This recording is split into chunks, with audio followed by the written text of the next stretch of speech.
P&V GROUP is een coöperatieve vennootschap die gericht is om allerlei verzekeringsproducten eigenlijk op de Belgische markt te verdelen. De ambitie van de groep is samen met de klant werken aan betere verzekeringen gericht op maat van de klant.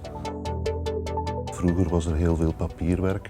Vandaag de dag willen mensen contact via webapplicaties, via applicaties op hun iPhone, op hun tablet.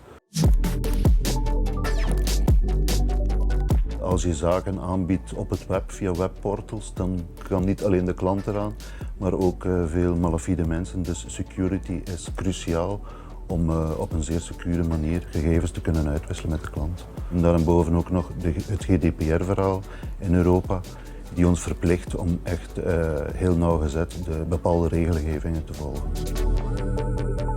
Naar security toe is het zeer belangrijk om eigenlijk de verschillende bronnen, want we hebben heel veel verschillende security mogelijkheden. Maar de bedoeling is om al die bronnen te combineren en te correleren met elkaar.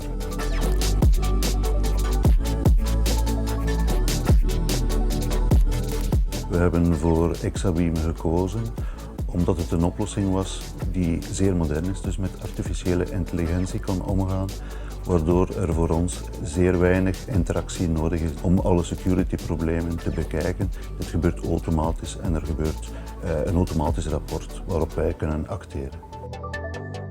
Het helpt mij in die zin dat ik eigenlijk met een zeer beperkt team van specialisten die uiteraard moeilijk te vinden zijn op de markt, toch wel de nodige beveiliging kan regelen en proactief kan ageren op security meldingen.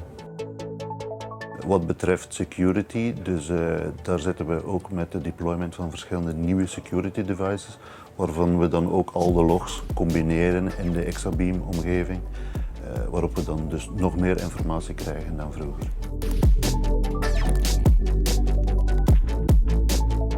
De voordelen van de Exabeam oplossing zijn het gebruik van artificiële intelligentie, waardoor je zonder invloed van mensen een aantal problemen kan naar boven brengen. Een security verhaal is eigenlijk altijd een zeer complex gegeven. Met Exabeam kan je eigenlijk een aantal zaken vereenvoudigen. Met een zeer beperkte groep kan je zeer veel data verzamelen, correleren en daar ook zeer snel op acteren. Er zijn weinig oplossingen die eigenlijk op die manier met data kunnen omgaan.